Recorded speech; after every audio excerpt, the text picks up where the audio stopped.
안녕하세요. 난나놈입니다. 올해 같은 경우는 정말 기록적으로 유난히 길었던 장마가요. 상당히 오랫동안 계속되어서 석곡 같은 경우 도장이 유난히 많았던 여름 장마였던 것 같습니다. 장마철 관리가 이제 어떻게 하면 햇볕을 많이 줘서 도장을 방지할 수 있을까에 중점을 두었다면요. 장마 후에 8월에 석곡 키우기의 중점은 장마철과는 정반대로 어떻게 하면 효과적으로 햇빛을 차광하여 높은 온도를 잡을 수 있을까를 생각해야 하는 시기입니다. 8월 석곡관리는 장마철을 지나면서 넘치는 습도와 아울러서 후반기에 찾아오는 더위와 함께 건조해진 날씨에 해충의 방제법 등을 주제로 노지 재배와 실내 베란다 재배를 나누어서 이야기해 보고자 합니다. 그럼 첫 번째로 8월의 온도 관리입니다. 8월 같은 경우 이런 더위에 온도 관리가 석곡 재배의 절반이다 이런 얘기가 있는데요. 8월의 석곡 재배 중 가장 중요한 것은 뭐니 해도 온도입니다. 올해는 유난히 긴 장마 때문에 최고 온도가 급격하게 올라가지는 않았지만요. 예를 들어서 이제 올 7월의 평균 기온이 6월보다 더 낮아지는 기현상을 보이긴 했다고 그럽니다. 그렇지만 아무리 긴 장마라고 그래도요, 장마는 끝이 납니다. 그리고 장마 후에 오는 8월의 무더위는 사람이나 석곡이나 정말 견뎌내기 쉽지 않은 계절입니다. 무지하게 덥습니다. 유난히 긴 장마를 거치면서도 도장이 되거나 약해진 석곡에 이어서 찾아오는 늦더위 같은 경우는 석곡의 성장보다는 살아있는 것에 모든 것을 걸어야 할 만큼 혹독한 여름이 됩니다. 즉 이 시기에는 살아있는 것에 자신의 에너지를 모두 사용하게 되는 숨만 쉬고 있는 상태의 휴면기입니다. 물론 이 시기에도 풍랑과는 달리 완전한 휴면기를 거치는 것이 아니라 조금씩 성장하는 경우도 상당수 되는 시기이기도 합니다. 그렇기 때문에 햇빛의 차단만으로 온도를 낮추면서 필요한 햇빛을 주기도 해야 하는 그런 달이기도 합니다. 그렇기 때문에 석곡 키우기가 어려움이 꽤 많은 달이기도 합니다. 예를 들어서 실내 베란다 환경이라면요, 한낮에 올라가는 온도를 잡는 것이 제일 중요하지만, 그렇기 때문에 이제 오전 10시에서 11시 사이까지는 빛을 주지만 오후가 되면 반드시 이제 차광을 해주는 게 좋습니다.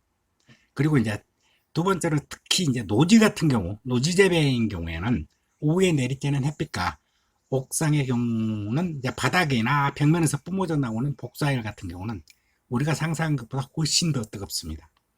기상청에서 발표하는 온도의 경우 이제 잔디밭에서 재잖아요. 거기다가 직사광선을 배제한 후에, 다시 말해서 그늘에서 재기 때문에 여기서 측정되는 온도는 우리가 실질적으로 옥상 온도하고는 전혀 차이가 많이 납니다.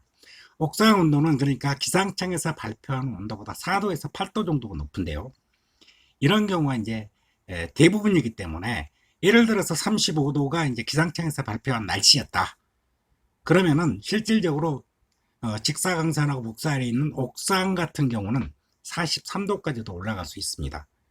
이 경우에는 이제 옥상이 아니고 그러면 일반 이제 토지, 그러니까 마당 같은 데서 노지 재배를 할 경우에는 2도에서 보통 6도 정도가 기상청에서 발표한 예보보다는 항상 높다고 그럽니다. 그렇기 때문에 이 부분은 항상 신경을 쓰셔서 어떻게 하면 내 환경에서 오전 햇빛을 주고 오후빛은 차광할 수 있을까 늘 생각하고 실행하셔야만 합니다. 각자 환경이 틀리기 때문에 늘 이 부분은 본인만이 할 수 있는 방법이기 때문입니다. 두 번째로, 그러면은 물주기는 어떻게 할 것인가? 연중에 가장 중요한 석곡의 물주기를 8월달에 똑같이 해야 하나? 이런 생각을 하시게 될 겁니다. 석곡 재배에서 1년을 놓고 봤을 때요, 연중 전체 기간 중에서 가장 중요한 부분이 뭐냐 그러면은 물주기 햇빛 주기입니다. 어느 시기든지 물주기는 중요하지만요, 성장기의 물주기와 한여름의 물주기는 그 효능과 효과 면에서 조금 다르게 적용돼야 합니다. 즉 성장기에는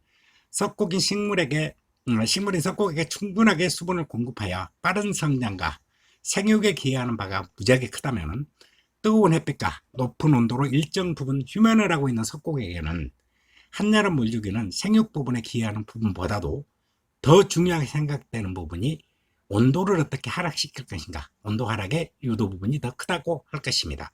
즉 봄철의 생장기 또는 성장기와는 달리 8월에 물주기는 우선 화분에 듬뿍 물을 주는 것이 아니라 벽면과 바닥 그리고 석곡의 잎 같은 경우 앞면과 뒷면 등에 물을 뿌려줘 가지고요, 석곡이 흡수하는 데 중점이 있는 것이 아니라, 물론 흡수도 합니다만 주변 온도와 석곡 자체 온도를 떨어뜨리는데 더 중점적으로 물주기를 시행해야 한다, 이런 얘기입니다. 물론 이 시기에 물을 주는 시간대는 그러면 몇 시에 주는 게 좋은가? 이때는 해가 넘어간 다음에, 해가 떨어진 다음에 반드시 물을 주는 것이 좋습니다. 왜 그러냐면은, 예를 들어서 겨울철이나 이런 때는 아침 나절이나 아니면 한낮에라도 물을 줘도 괜찮다, 이렇게 얘기를 했는데요. 이 여름 같은 경우는 한낮에 물을 주게 되면 일소 현상을 일으킬 수 있습니다. 물고임이 생겨가지고 거기 온도가 갑자기 올라가는 현상을 말하는데요. 이 경우 같은 경우는 일소 현상은 햇볕에 의해서 타는 현상이라고 할 수 있습니다. 즉 우리가 옛날에 국민학교 다닐 때, 저는 국민학교지만 초등학교 다닐 때요, 요즘은 초등학교라고 그러니까, 초등학교 자연 시간에 배웠던 게 뭐냐면 볼록렌즈입니다. 돋보기죠.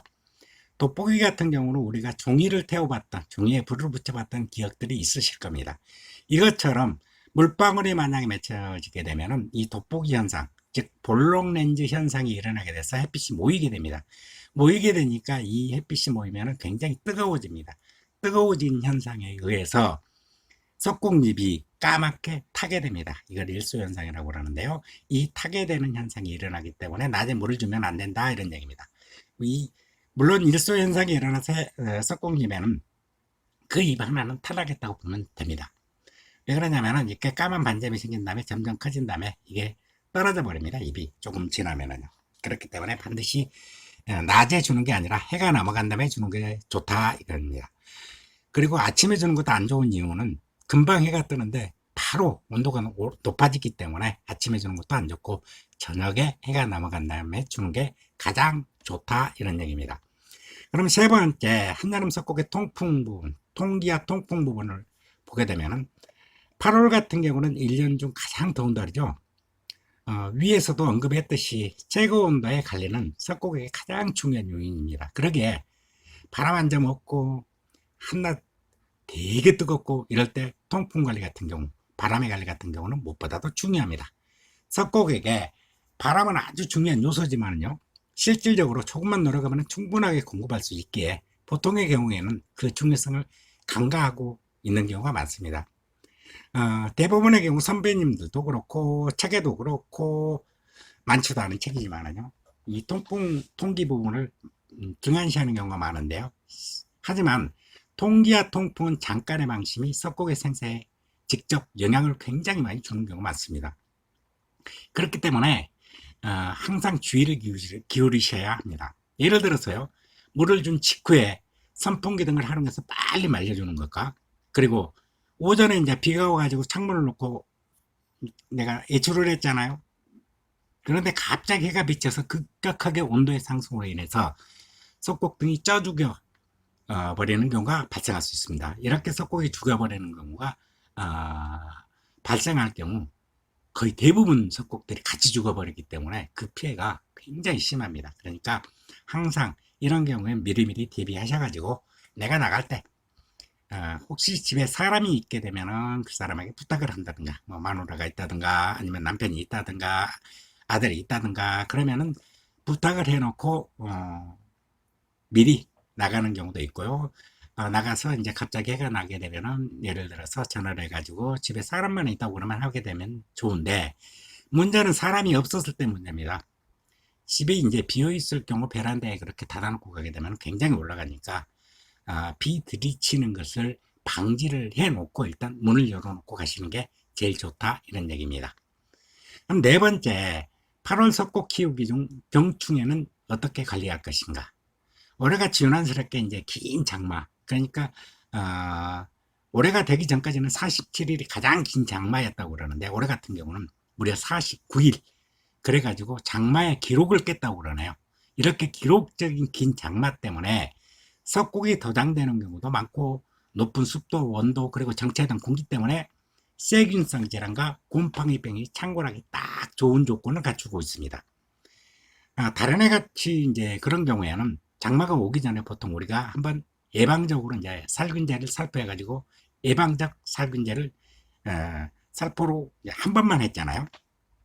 그런데 올해 같은 긴 장마 같은 경우에는 이 한 번만으로는 부족하답니다. 그러기에 올해 같은 경우는 장마 중이나 장마 직후에, 장마 중이라도 이제 급할 경우 해야 됩니다. 장마 직후에 다시 한번 예방적으로 살균제 살포를 해야 하는 경우는 특별한 경우, 특별한 해라고 할 수 있습니다. 살충도 마찬가지입니다. 장마 같은 경우에 이제 장마 후에 오는 찜통 더위는 올해는 이제 장마가 좀 늦게 끝났죠. 긴 장마 덕분에. 그러다 보니까 뜨거워지는 기간, 폭염 기간이 조금 줄어들지는 모르겠습니다.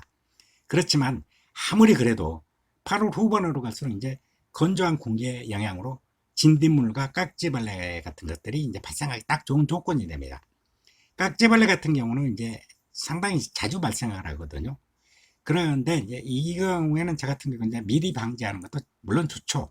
그렇지만 농약에서 이제 냄새도 나고 여러 가지 농약 뿌리는 것도 이제 좀 안 좋다. 그렇기 때문에 이때는 이제 어떻게 하냐면은 저 같은 경우는 항상 주의 깊게 이제 석곡들을 잘 살펴봅니다. 그래가지고 혹시라도 깍지벌레가 발생하면 발생 즉시 약 뿌립니다. 저 같은 경우 이제 깍지벌레 약 같은 경우는 이제 매머들 가장 잘 많이 쓰는데요. 이게 선호하는 약 중에 하나입니다. 이게 잘 들읍니다. 그래서 잘 쓰는데요. 물론 이거 뒷광고 아닙니다. 거기 농약상에서 돈 받은 거 아니고요. 그리고 노지 재배 같은 경우에는 가끔 메뚜기나 여치 등에 의한 피해도 있을 수 있고요. 나비나 나방류알을 이제 석곡 잎 뒷면에다가 무대기로 한번 놔놓은 경우도 있습니다. 그러니까 석곡들을 자세히 보게 되면 금방 알 수 있는데요. 이런 경우에는 즉시 퇴치해야 됩니다. 알 같은 경우는 즉시 제거해서 깨어나기 전에 제거해야지. 그렇지 않으면 석곡 잎, 그 주변의 잎 완전히 다 작살내버립니다. 그러면은 참 저기 무료 구독하고 알람 있잖아요. 그리고 좋아요. 이거 꼭 잊지 마시고요. 꼭 눌러주세요. 그리고 이제 8월 같은 경우 이제 8월의 석곡 관련은 여기까지 마무리하고요. 다음에 더 유익한 동영상으로 찾아뵙도록 하겠습니다. 혹시 궁금하신 사항이 있으면 댓글로 남겨주시면요. 제가 아는 한까지 자세히 설명해 드리도록 하겠습니다. 감사합니다. 지금까지 저 난나눔이었습니다.